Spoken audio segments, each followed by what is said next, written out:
Hey guys, welcome back to my channel Prayatna with Shalini.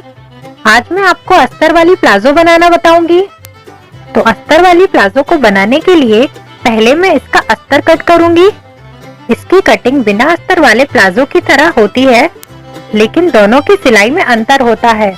तो यदि आपको बिना अस्तर वाली प्लाजो की कटिंग करना है तो इसी तरह आप कर सकते हैं। तो चलिए अब इसकी ड्राफ्टिंग करना स्टार्ट करते हैं। मैंने यहाँ पे 5 मीटर कॉटन का ब्लैक कलर का अस्तर लिया है। इसमें से 2.5 मीटर प्लाजो के लिए और 2.5 मीटर कुर्ते के लिए है। तो अब यहाँ पे कपड़े को 2 बार फोल्ड करके रखना है। तो इस तरह से 4 लेयर में ये कपड़ा है और इस कपड़े के जो 2 फोल्ड हैं वो मेरे साइड है और सामने की तरफ सेल्वेज है। अब हम प्लाजो की लंबाई के निशान लगाएंगे। तो प्लाजो की लंबाई है 38 इंच। तो 2 इंच हम फोल्डिंग के लिए लेंगे नीचे के लिए। तो यहाँ पे मैंने 2 इंच पर निशान लगा दिया है। अब 2 इंच छोड़कर 38 इंच पर निशान लगाना है। तो ये प्लाजो की तैयार लंबाई है और फिर दोनों निशानों पे लाइन खींच देना है। और प्लाजो की कमर में हम इलास्टिक डालेंगे तो ऊपर भी हम इसमें फोल्ड देंगे। तो उसके लिए भी मैंने 2 इंच पे निशान लगाया है और इस पे भी लाइन खींच ली है। तो यहाँ पे मैंने 2-2 इंच ऊपर और नीचे फोल्डिंग के लिए लिया है और जो बीच की लंबाई है वो प्लाजो की तैयार लंबाई है। तो अब हम यहाँ पे कमर के राउंड में पूरे में इलास्टिक दे रहे हैं। तो ये जो कमर का हिस्सा हम कट करेंगे वो हम हिप के नाप से कट करेंगे। तो हिप यहाँ पे है 52 इंच। तो उसका 1/4 भाग हम लेंगे 13 इंच और उसमें मैंने 1 इंच मार्जिन के लिए ऐड किया है। तो यहाँ पर मैंने दोनों लाइन पर 14 इंच लेकर निशान लगा लिया है। अब हम क्रॉच की लंबाई का निशान लगाएंगे। तो फुल क्रॉच 32 इंच का है। तो यहाँ नीचे वाली लाइन से 14 इंच लेकर हम निशान लगाएंगे। इलास्टिक वाले प्लाजो में क्रॉच की लंबाई निकालने के लिए फुल क्रॉच को आधा करेंगे। तो इस तरह से 32 का आधा होता है 16 इंच और फिर इसमें से 2 या 2.5 इंच कम कर देंगे। तो मैंने यहाँ पे 2 इंच कम किया है जिससे कि ये 14 इंच होता है। और फिर मैंने यहाँ 14 इंच लेकर लाइन खींच दी है और जो ये कमर के निशान लगाए हैं उसको क्रॉच लाइन से लाइन खींचकर मिला देना है। तो इस तरह फुल क्रॉच से क्रॉच की लंबाई निकाली जा सकती है। तो यहाँ पे हमने जो 14 इंच का कमर का निशान लगाया था वही 14 इंच ये हमारा नीचे के साइड भी होगा। तो अब हम इस लाइन पर 14 इंच के बाद 3 इंच और लेकर निशान लगाएंगे। तो यहाँ पे ये कपड़ा भी इतना ही बचा है। अब यहाँ पे मैंने ये निशान लगा लिए हैं और अब हम यहाँ पे क्रोच का शेप देंगे। फिर नीचे वाली लाइन से 4 इंच ऊपर लेकर निशान लगाएंगे। तो यहाँ से हम क्रोच का शेप देंगे। तो चाहे तो फ्री हैंड भी इसका शेप दे सकते हैं या फिर इसका शेप देने के लिए आर्महोल कर्व या फिर एल शेप की स्केल का यूज भी कर सकते हैं। तो यहाँ पे ये एल शेप में थोड़ी सी गोलाई होती है आगे की तरफ, तो इससे भी ये कर्व दे सकते हैं। मैं यहाँ पे फ्री हैंड ही दे रही हूँ, आप चाहे तो स्केल का यूज कर सकते हैं। अब हम यहाँ पे एक बार क्रॉच चेक करेंगे। तो ये नीचे वाली लाइन से हम चेक करेंगे। तो इस तरह से हमें गोलाई में, हल्की सी गोलाई में इसको चेक कर लेना है। तो ये देखिए 16 इंच का आना चाहिए और आधा इंच इसमें एक्स्ट्रा आना चाहिए जिसमें हम सिलाई लगाएंगे।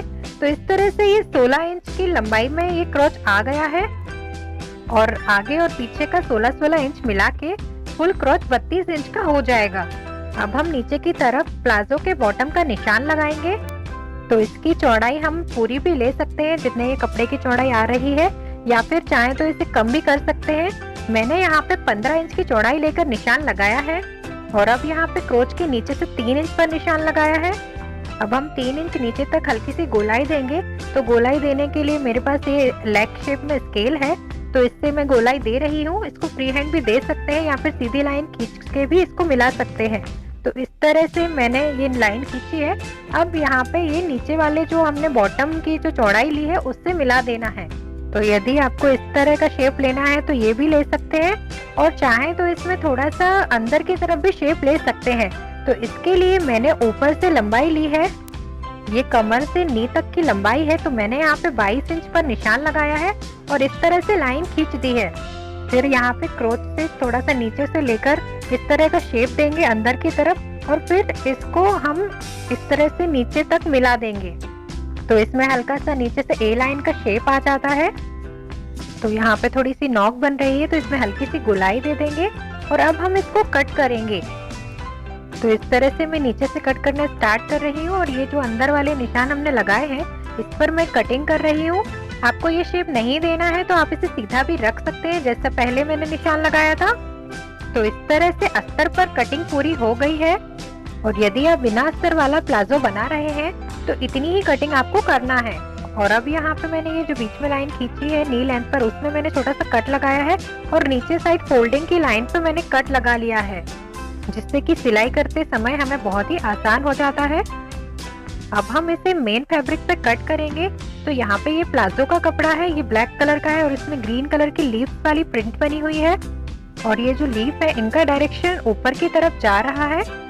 तो अब हम प्लाजो इस तरह से कट करेंगे कि ये जो लीफ का डायरेक्शन है वो ऊपर की तरफ आए। और इसमें जरी की बॉर्डर भी है, तो इसका भी यूज हम कहीं ना कहीं करेंगे। और यहाँ पे ये कुर्ती का कपड़ा है, इसमें भी जरी की बॉर्डर है और ऊपर साइड ग्रीन कलर की एक बॉर्डर बनी है जो कि बिल्कुल प्लाजो के कपड़े से मैच करती है। और ये 2.5 मीटर का कपड़ा है, तो इसमें ये ग्रीन वाली बॉर्डर एक साइड है और जो जरी वाली बॉर्डर है वो दोनों साइड है। तो इस कुर्ती की कटिंग भी मैं आपको दूसरे वीडियो में बताऊंगी। अभी फिलहाल मैं आपको प्लाजो कटिंग करना बता रही हूँ। तो अब मैं इसे मेन फैब्रिक पे कट करती हूँ। तो ये जो प्लाजो का कपड़ा है वो भी 2.5 मीटर का है। तो अब इसे एक बार फोल्ड करके रखना है। फिर एक बार फोल्ड करके इसमें मैं अच्छी तरह से प्रेस करूंगी, क्योंकि इसमें काफी सलवटें आ रही हैं। उसके बाद हम दोनों पैर का कपड़ा अलग अलग कट करेंगे। तो यहाँ पे देखिए मैंने इसमें अच्छी तरह से प्रेस कर लिया है और ये 2 लेयर में कपड़ा है और इसका जो फोल्ड है वो मैंने मेरे साइड किया है। और अब इसके ऊपर प्लाजो के अस्तर को रखना है। तो मैं इसको इस तरह से बना रही हूँ कि ये जो लीफ का डायरेक्शन है वो ऊपर की तरफ जाए। तो मैंने कमर का हिस्सा ऊपर की तरफ रखा है और बॉटम के हिस्सा नीचे की तरफ रखा है। और मैंने यहाँ पे मेन फैब्रिक में नीचे साइड से 1 इंच कपड़ा छोड़कर अस्तर वाला कपड़ा इस पर रखा है और अब इसे कट कर लेना है। तो यहाँ पे ये एक पैर का कपड़ा कट हो रहा है। अब हमें इसी तरह से दूसरे पैर का कपड़ा भी कट करना है। यदि हम कपड़े को 2 बार फोल्ड करके दोनों पैर एक साथ कट करते तो कपड़े की प्रिंट का डायरेक्शन दोनों में अपोजिट हो जाता, इसलिए मैं इसे अलग अलग कट कर रही हूँ। इसे चाहे तो कपड़े को 2 भागों में कट करके फिर उसको डायरेक्शन मिला के रख के फिर दोनों को एक साथ भी कट कर सकते हैं। तो अब देखिए मैंने यहाँ पे भी नीचे से 1 इंच का कपड़ा छोड़ दिया है और इस तरह से रखा है। ऊपर साइड ये थोड़ा सा कम पड़ रहा है, इसलिए मैंने यहाँ पे 2 पट्टियां ले ली हैं और इसमें मैं जोड़ लगा दूंगी, तो वो हमारा इलास्टिक की जो फोल्डिंग होगी उसमें चला जाएगा। वैसे तो ये कपड़ा बराबर था, लेकिन कपड़े की कटिंग तिरछी होने के कारण ये थोड़ा सा कम पड़ गया ऊपर साइड से। तो एक बार कपड़े को चेक करना हमें जरूरी है कि इसकी लंबाई बराबर आ रही है नहीं, और उसके बाद ही हमें इस तरह से इनको कट करना है। तो अब यहाँ पे अस्तर और मेन फैब्रिक कट गया है और मैंने यहाँ पे अस्तर लिया है और उसके ऊपर मेन फैब्रिक वाला कपड़ा रखा है और जो कपड़े का सीधा साइड है वो ऊपर की साइड रखा है। और अब हम मेन फैब्रिक को अस्तर से अटैच करेंगे, लेकिन उससे पहले हम जो दोनों की बॉटम है उसको फोल्ड करेंगे। तो यहाँ पे मैंने अस्तर वाले कपड़े पे 2 इंच का कपड़ा एक्स्ट्रा लिया था, तो मैंने यहाँ पे एक बार 2 इंच फोल्ड करके प्रेस किया है और उसके बाद इसे आधा इंच अंदर की साइड एक बार और फोल्ड किया है।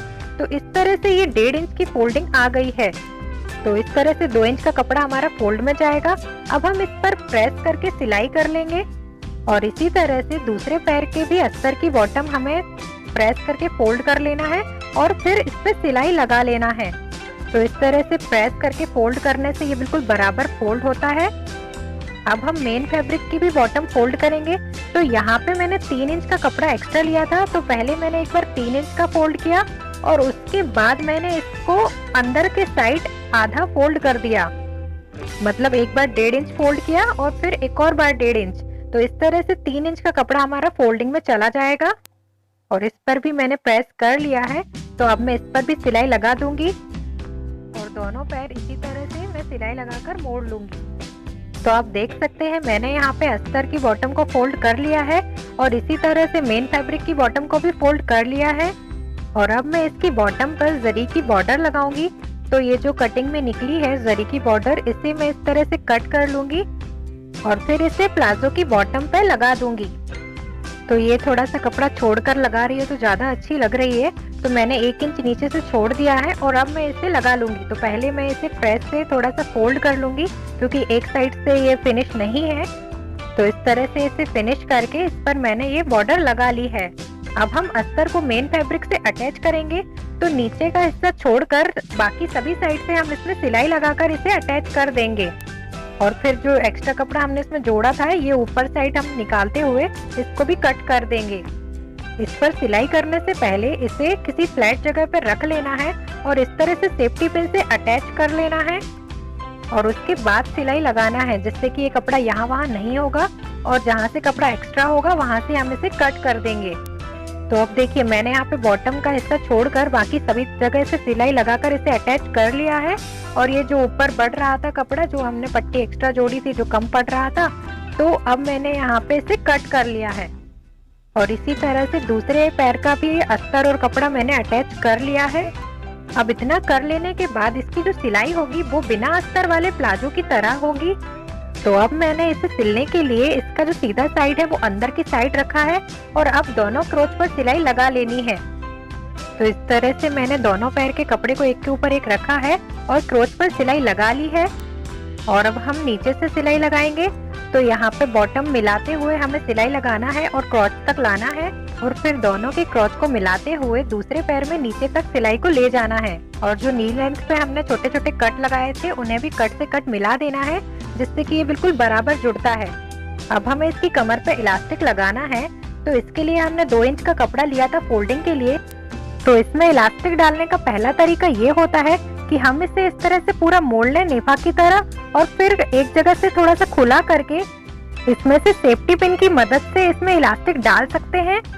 लेकिन इस तरह से इलास्टिक डालने में ये बराबर नहीं आती है, कहीं पे ज्यादा कहीं पे कम भी हो जाती है। तो इसके लिए मैं आपको दूसरा तरीका बताऊंगी जिससे कि इलास्टिक पूरे राउंड में बराबर से फिट हो जाती है। तो यहाँ पे मैंने 1 इंच चौड़ी इलास्टिक ली है। तो यदि आपको पहले वाले तरीके से इसमें इलास्टिक लगानी है तो इससे पहले पूरा मोड़ लें और थोड़ा सा खुला छोड़कर उसमें से इलास्टिक डाल सकते हैं।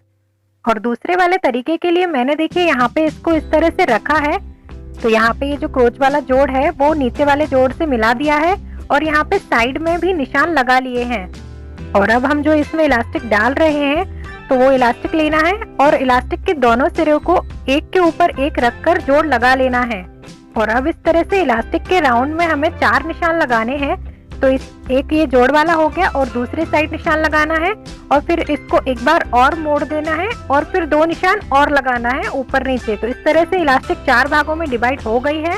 अब इलास्टिक के चारों निशानों को पैंट के चारों निशानों से मिला देना है और हर निशान पे सेफ्टी पिन लगा देना है ताकि यहाँ वहाँ ना हो। तो यहाँ पे पहले आधा इंच का कपड़ा हमें छोड़ना है ऊपर से और उसके बाद हमें इलास्टिक रखना है और फिर इस तरह से सेफ्टी पिन लगा देना है। और फिर जहाँ पे निशानों पे हमने सेफ्टी पिन लगाई है वहाँ पे हमें सिलाई भी लगाना है। तो आप चाहें तो डायरेक्ट सिलाई भी लगा सकते हैं। तो इस तरह से इलास्टिक लगाने से ये कमर के बराबर भागों में डिवाइड हो जाती है।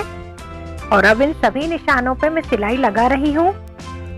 तो इस तरह से डबल सिलाई हमें इस पर फेर देना है और ये चारों निशानों पर लगाने के बाद हम कपड़े के फोल्ड पे सिलाई लगाएंगे। तो अब यहाँ पे चारों निशानों पे सिलाई लग चुकी है। तो यहाँ पे जो आधा इंच का कपड़ा ऊपर से छोड़ा है उसे इस तरह से फोल्ड करना है और फिर एक सिलाई लगाना है।